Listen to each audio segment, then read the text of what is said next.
Hello everyone, मैं आप सभी का स्वागत करता हूं आपके अपने यूट्यूब चैनल माय पाठशाला पर। मैं आशा करता हूं कि आप सभी स्वस्थ और तंदुरुस्त होंगे और अच्छे से पढ़ाई कर रहे होंगे। तो कैसे हैं आप सभी लोग, मुझे बता दीजिए यूट्यूब कमेंट्स में। और गुड मॉर्निंग एवरीवन। तो आज इस सुबह की शुरुआत करते हैं कुछ बेहतरीन लाइनों के साथ।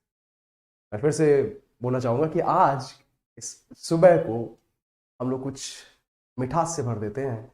तो लाइनें कुछ ऐसी हैं कि तुझे देखने वाले हजार होंगे, तुझे देखने वाले हजार होंगे, पर मेरी जैसी नजर कहां से लाएंगे।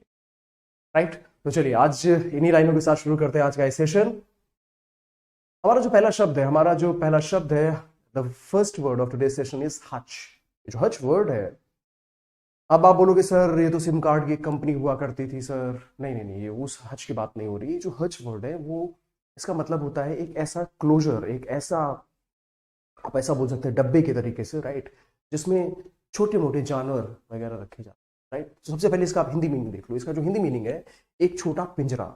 इंग्लिश मीनिंग देखेंगे, अ स्मॉल केज और shelter for animals, specially rabbits और चिकन्स। राइट। अगर आपने छोटी मोटी दुकानें रास्ते में देखी होंगी, तो रास्तों में आपने देखा होगा कि उनमें जो है, जो चिकन्स, जो मुर्गे होते हैं, उनको बिल्कुल बंद तरीके से रख दिया जाता है। तो जिस क्लोजर में, जिस पिंजरे में वो रखे जाते हैं, उसको हम लोग बोल देते हैं हच। ठीक है। जैसा आप यहाँ पर भी देख सकते हो, ये पे यहाँ पर खरगोश भाई साहब हैं, खरगोश भाई साहब को इसके अंदर रखा गया है। करेक्ट।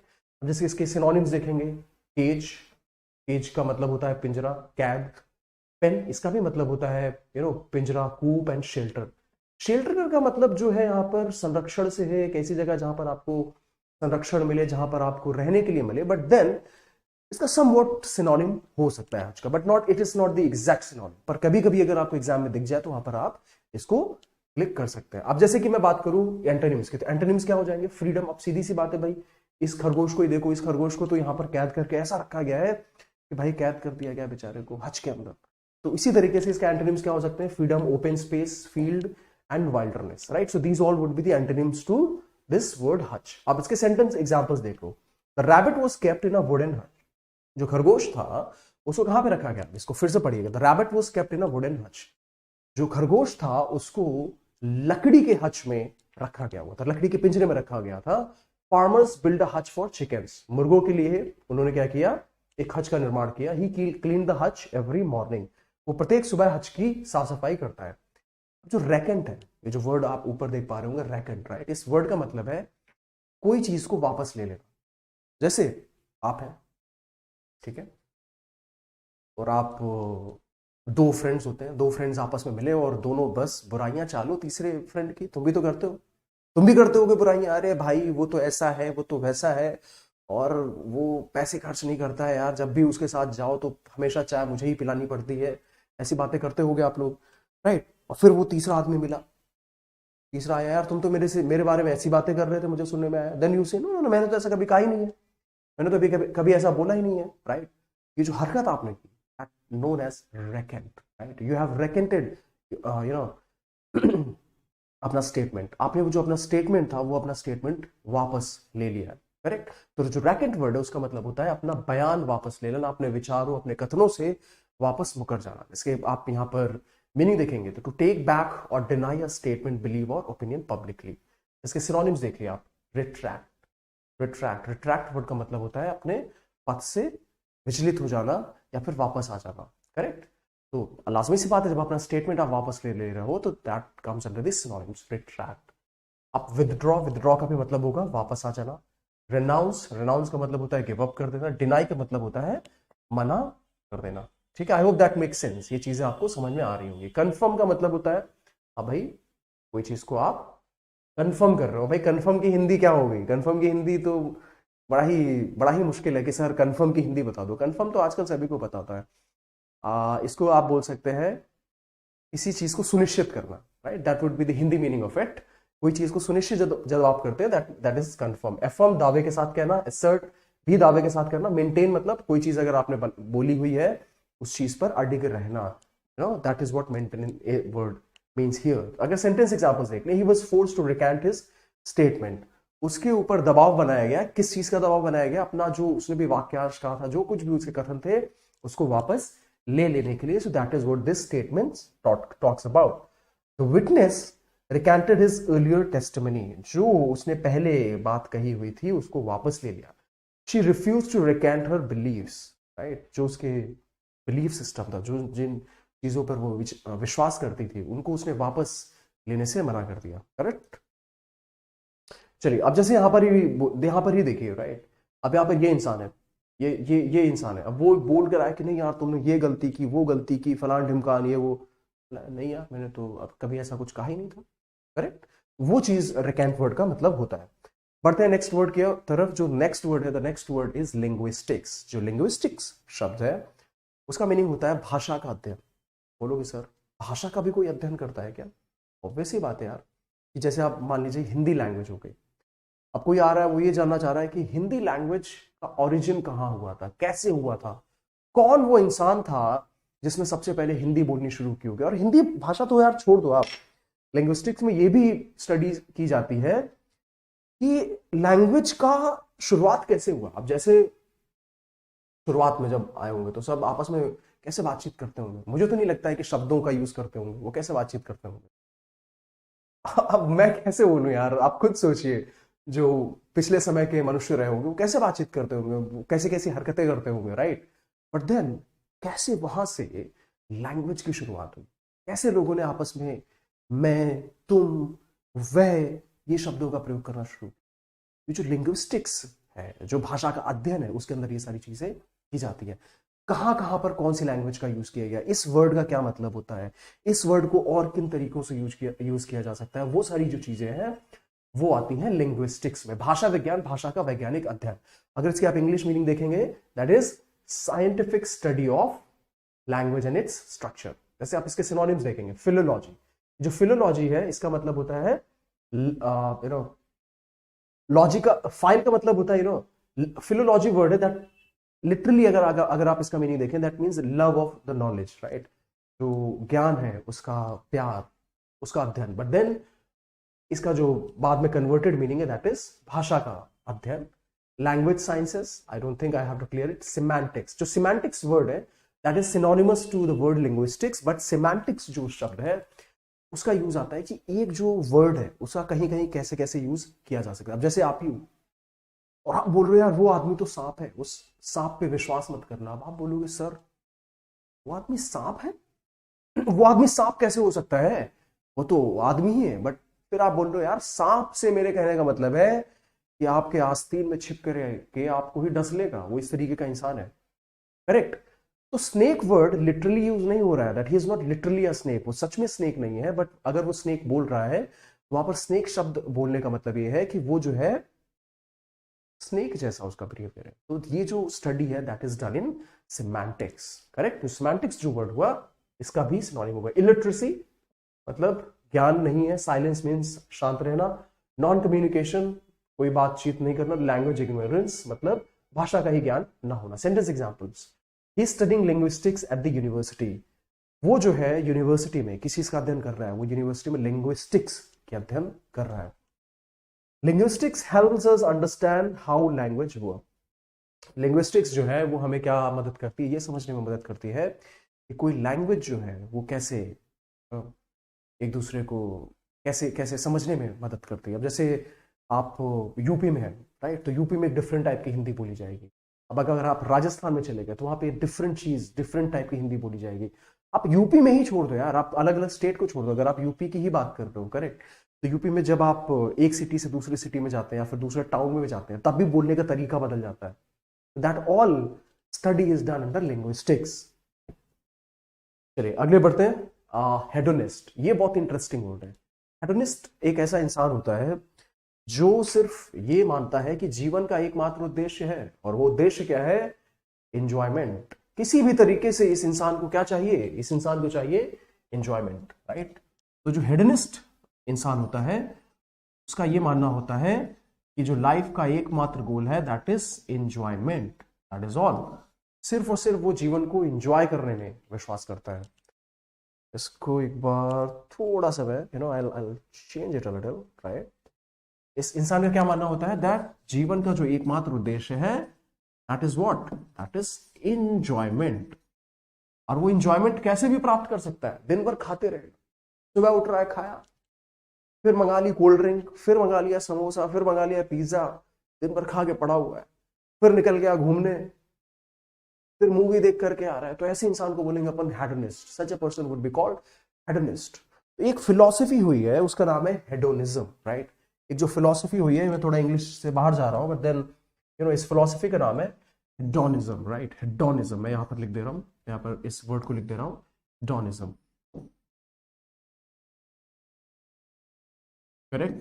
तो ये जो वर्ड हेडोनिज्म, इस शब्द का मतलब होता है एक ऐसी फिलॉसफी जिसके अंतर्गत आपको सिर्फ ये मानना है कि मैं इस धरती पर आया हूं सिर्फ एक काम करने, और वो ये है कि मैं जीवन को एंजॉय करूंगा, कुछ भी हो जाए भाई, दुनिया में लोग मर रहे हैं, मेरे को फर्क नहीं पड़ता है, मेरे को सिर्फ एक चीज चाहिए, दैट इज एंजॉयमेंट, राइट। तो हेडोनिज्म जो फिलॉसफी, वहां से वर्ड आया हेडोनिस्ट। तो इसके इंग्लिश में नहीं देखेंगे, a person who believes that pleasure is the most important thing is life, मतलब जीवन में जो सबसे इंपॉर्टेंट चीज है, जो सबसे महत्वपूर्ण चीज है, वो है एंजॉयमेंट, राइट। पर अगर वास्तविकता की बात की जाए तो जीवन में सबसे जरूरी चीज है वो है आपका डिसिप्लिन में रहना, वो है कोई भी चीज मॉडरेशन में करना, करेक्ट। जैसे इन भाई साहब को ही देखिए, लेटे हैं बीच में, मस्त किताब पढ़ रहे हैं, मस्त ड्रिंक एंजॉय कर रहे हैं बढ़िया से, करेक्ट। तो ऐसे इंसान को ठीक है, अब इसको तो हम लोग हेडनिस्ट नहीं बोलेंगे, बट देन अगर वो दिन भर यही कर रहा है, साल भर यही कर रहा है, तो then such a person would be called hedonist, right. इसके सिनोनिम्स देखेंगे, प्लेजर सीकर, एपिक्यूरियन। ये वर्ड बहुत ही ज्यादा इंपॉर्टेंट है, एपिक्यूरियन, राइट। एपिक्यूरियन जो शब्द है, इसका मतलब होता है एक ऐसा इंसान जिसको इंजॉयमेंट करना पसंद हो, अच्छा अच्छा खाना खाना पसंद हो, अच्छी अच्छी जगह जाना पसंद हो, पार्टी करना पसंद हो। Sensualist, I don't think I have to explain this. अब ये जो बॉर्न, अच्छा ये बॉर्न, इसको प्रोनाउंस करते हैं बॉर्न विफर, ठीक है। मैं यहां पर लिख देता हूं, मैं यहां पर लिख देता हूं, करेक्ट। ये जो शब्द आप देख पा रहे होंगे, दिस दिस वर्ड, जो की चीज आप यहां पर देख पा रहे होंगे, इसको हम लोग बोलते हैं born. Oh, what is this? What is this? Just give me a minute. Something is happening. Yeah. ये जो इसका मतलब है, इसका मतलब, इसका सबको, इसको आप प्रोनाउंस बॉर्न वाइवेंट नहीं करेंगे, करेक्ट। हाउ यू प्रोनाउंस, आप इसको कैसे प्रोनाउंस करेंगे, बॉर्न वाइवेंट, राइट। अब इसका मतलब क्या है, एक ऐसा इंसान, एक ऐसा जिंदा दिल इंसान जो पार्टी की जान होता है। कई लोग होते हैं पार्टी में घुसे, अरे भाई साहब ये आ गए, राइट। तो ऐसे इंसान को बोलते हैं बॉर्न वाइवेंट। तो ऐसे इंसान को भी, इसको भी हम लोग सिनोनिम में कंसीडर कर सकते हैं। इसके एंटोनिम्स क्या हो जाएंगे, एसेटिक। एसेटिक का मतलब होता है साधु सन्यासी, एक ऐसा इंसान जिसने सब कुछ त्याग दिया हो, राइट। अब उसके सामने आप ले करके जा रहे हो, क्या ले करके जा रहे हो, बोल रहे हो सर ये चीज लो, अब वो बोल रहा है नहीं चाहिए यार मेरे को, I do not want this thing, तो ऐसे इंसान को बोला जाएगा एसेटिक। स्टोइक वर्ड मैंने एक बार एक्सप्लेन किया था, एक ऐसा इंसान जो, जिसको कोई भी चीज से फर्क नहीं पड़ता है, तो ऐसे इंसान को बोला जाता है स्टोइक। सेल्फ डिनाइंग, अपनी चीजों, अपने को ही मना करने वाला, अब्सटेनर, चीजों से दूर रहने वाला, राइट। आप इसके सेंटेंस एग्जांपल्स देख लेंगे। Hedonist lives only for pleasure and luxury, सिर्फ और सिर्फ सुख के लिए ऐसा इंसान रहता है। He is a hedonist who avoids responsibility, वो इंसान हेडनिस्ट है और सारी की सारी जिम्मेदारियों को अवॉइड करने की कोशिश करता है। चलिए next one, the hedonist spent all his money on enjoyment. जो हेडनिस्ट था उसने अपना सारा का सारा पैसा कहां पे खर्च कर दिया, एंजॉयमेंट में खर्च कर दिया। Let us move to the next word. What is the next word? Next word है थेस्पियन। अब सर ये क्या ले आए हो सर, इसका मतलब क्या है? इसका बहुत ही सिंपल सा मतलब है, इसका मतलब है एक्टर। अब आपसे बोलो जाए, आप अपने आप को स्टाइलिश समझते हो, ठीक है।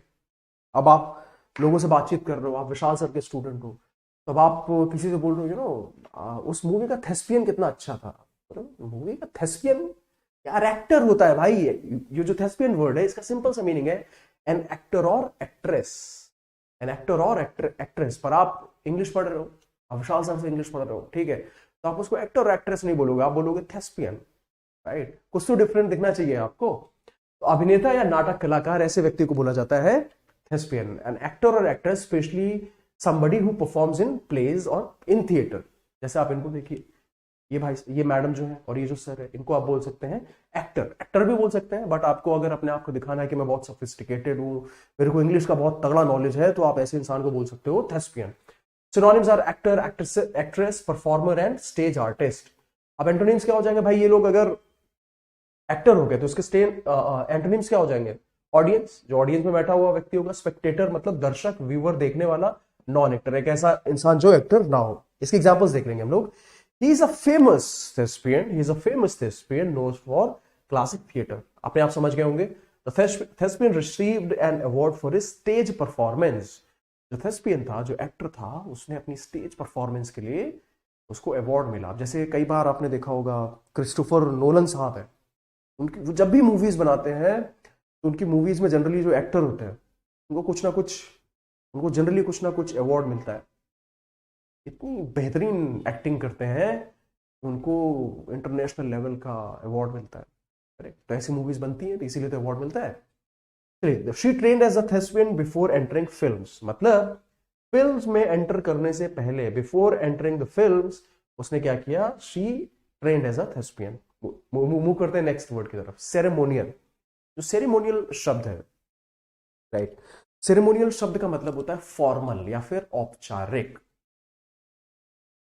अब जैसे आप ही हो,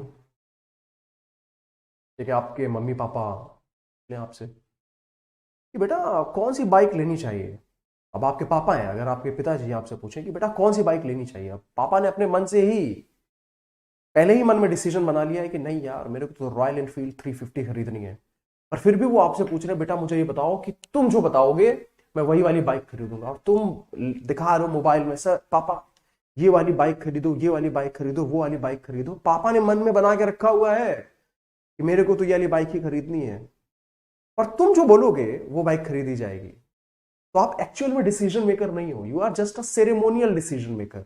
आप एक औपचारिक डिसीजन मेकर हो। रियल डिसीजन मेकर तो आपके पापा हैं, आप तो बस बैठे हो, आपको बस धोखा दिया जा रहा है कि आप डिसीजन मेकर हो, राइट। तो सेरेमोनियल जो वर्ड हुआ, इसका मतलब होता है औपचारिक, राइट, रस्म से संबंधित या समारोह संबंधित। So related to ceremonies, rituals और फॉर्मल इवेंट। जैसे यहां पर आप इनको देखोगे, इन सर को देखेंगे तो इन्होंने सेरेमोनियल ड्रेस पहनी हुई है।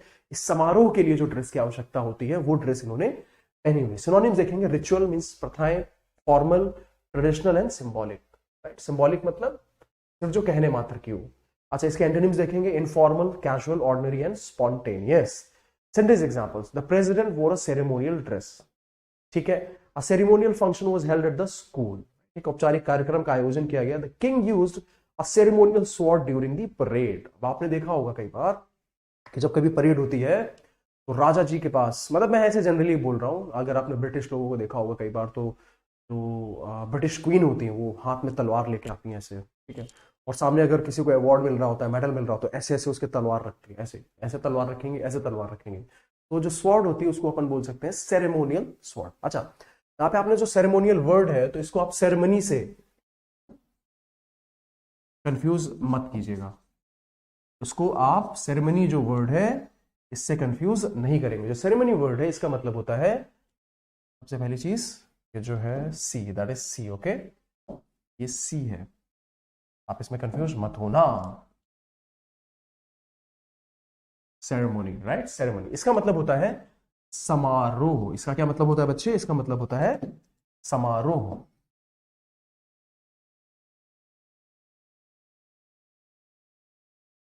तो समारोह is different from ceremonial.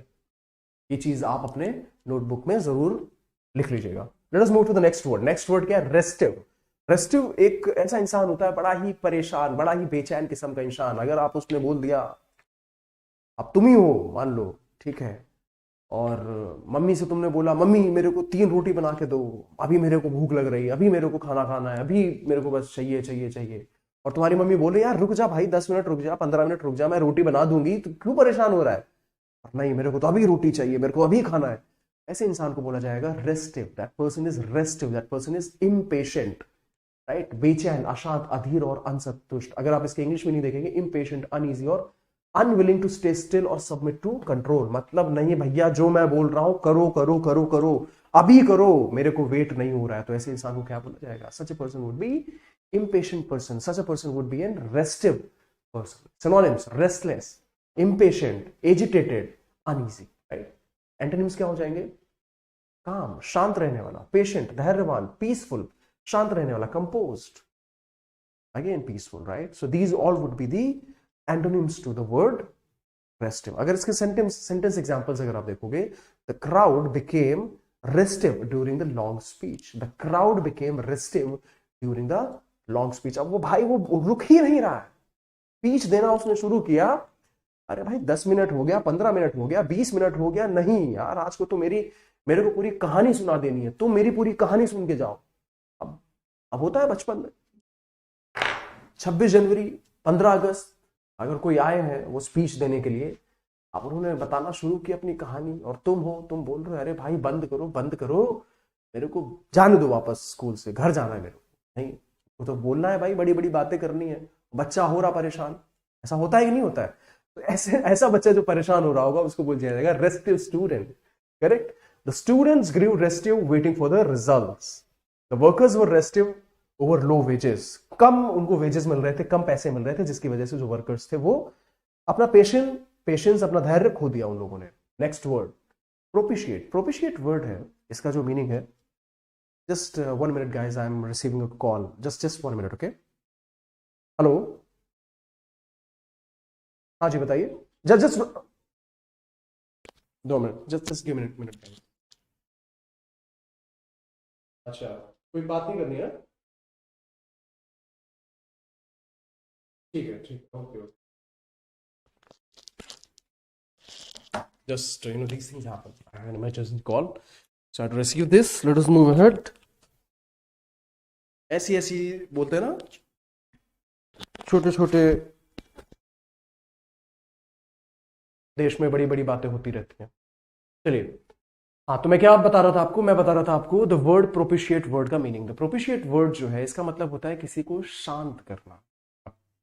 Madam है आप, कोई मैडम है, राइट, वो गुस्सा हो गई आपके ऊपर, नहीं यार ये बात वो बात फलान धमकार, और तुम बोलते हो शांत हो जाओ शांत हो जाओ शांत हो जाओ, चल मूवी देखने चलेंगे। तो वो जो हरकतें आप कर रहे हो, वो हरकतें आप क्यों कर रहे हो? शांत करने के लिए कर रहे हो, right. You are propitiating. Correct. चलिए, मनाना, प्रसन्न करना, या फिर किसी को शांत या संतुष्ट करना। इसका इंग्लिश मीनिंग देखेंगे, टू प्लीज और pacify somebody specially by giving gifts और शोइंग रिस्पेक्ट। अब जैसे यहां पर ही देख लीजिए, यहां पर क्या है? ये ज्वालामुखी है, this is a volcano.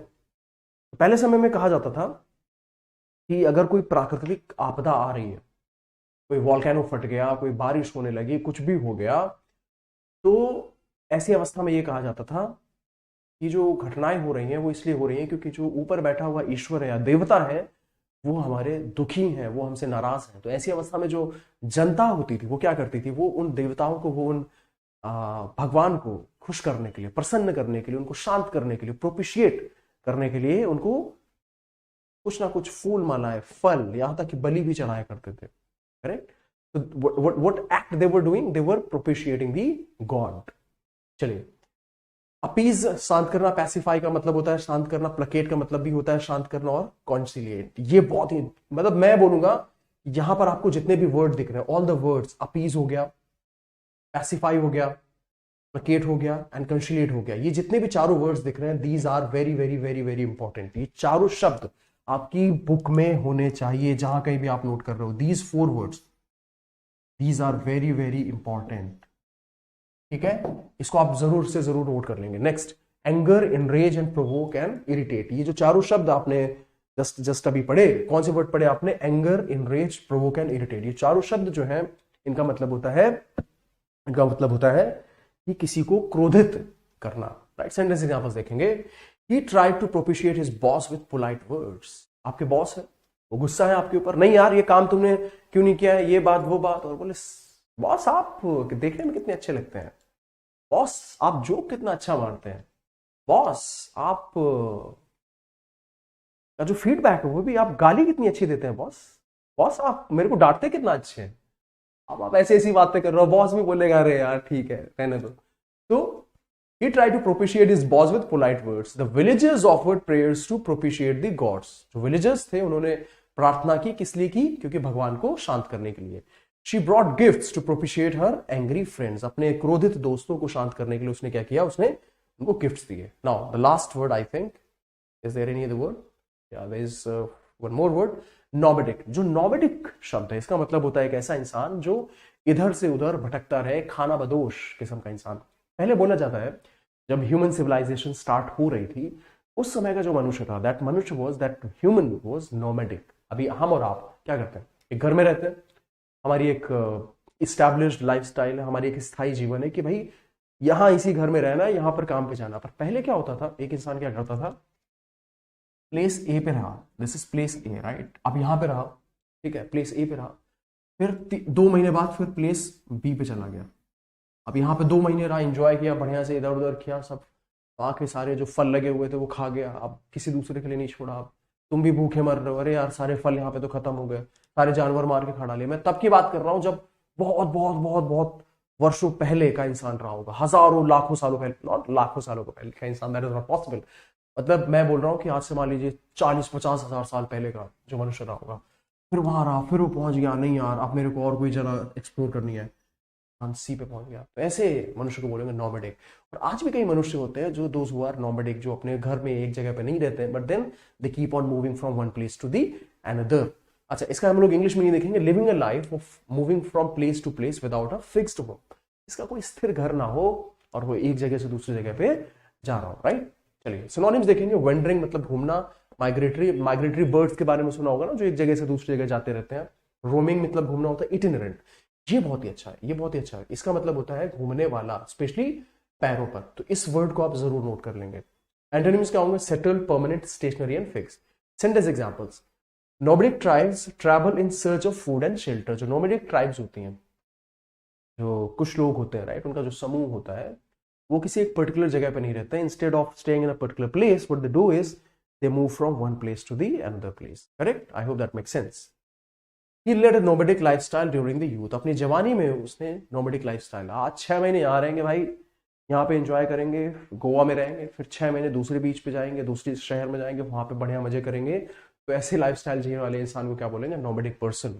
Many desert communities are nomadic in nature। चलिए नेक्स्ट वर्ड, कैपिचुलेट। ये बहुत ही इंटरेस्टिंग वर्ड है। कैपिचुलेट जो वर्ड है, इसका मतलब होता है सरेंडर कर देना। He has surrendered. अब आपकी इंग्लिश अच्छी है तो आप उसको सरेंडर नहीं बोलोगे, ही हैज कैपिचुलेटेड। आप अलग ही स्टाइल मार रहे हो, करेक्ट, अलग ही स्टाइल में इंग्लिश पढ़ा रहे हो।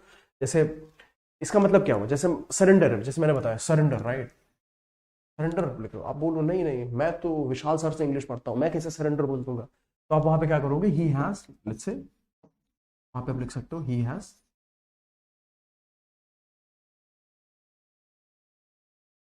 कैपिचुलेटेड, राइट, ये भी लिख सकते हो इंस्टेड ऑफ राइटिंग सरेंडर्ड।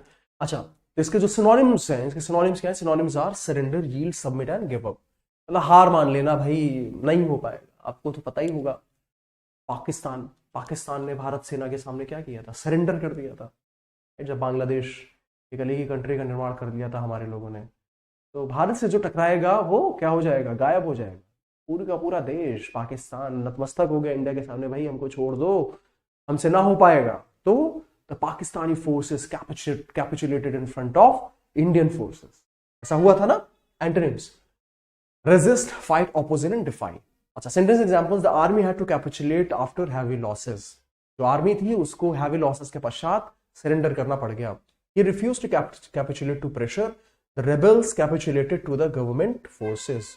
जो विद्रोही थे, जो रेबल्स थे, उन्होंने सरेंडर कर दिया जो गवर्नमेंट फोर्सेस थी उनको। चलिए आज हम लोगों ने again we have completed the 10 words, और साथ ही साथ हमने उसके एंटोनिम्स एंड सिनोनिम्स भी कवर किए और उसके सेंटेंस एग्जांपल्स भी देखे। मैं आशा करता हूँ कि आपको ये सीरीज पसंद आ रही होगी, और बहुत ही जल्द मैंने जैसे बोला हुआ है कि ग्रामर के रूल्स में लेकर के आऊँगा, that we would also be studying. Correct. चलिए, तो इसी तरह खुश रहिए, तंदुरुस्त रहिए और लाइफ में एंजॉय करते रहिएगा आप सभी लोग, और अच्छे से पढ़ाई करते रहिएगा आप लोग। इसी के साथ all the best, see you in the next session. Thank you very much for attending today's class.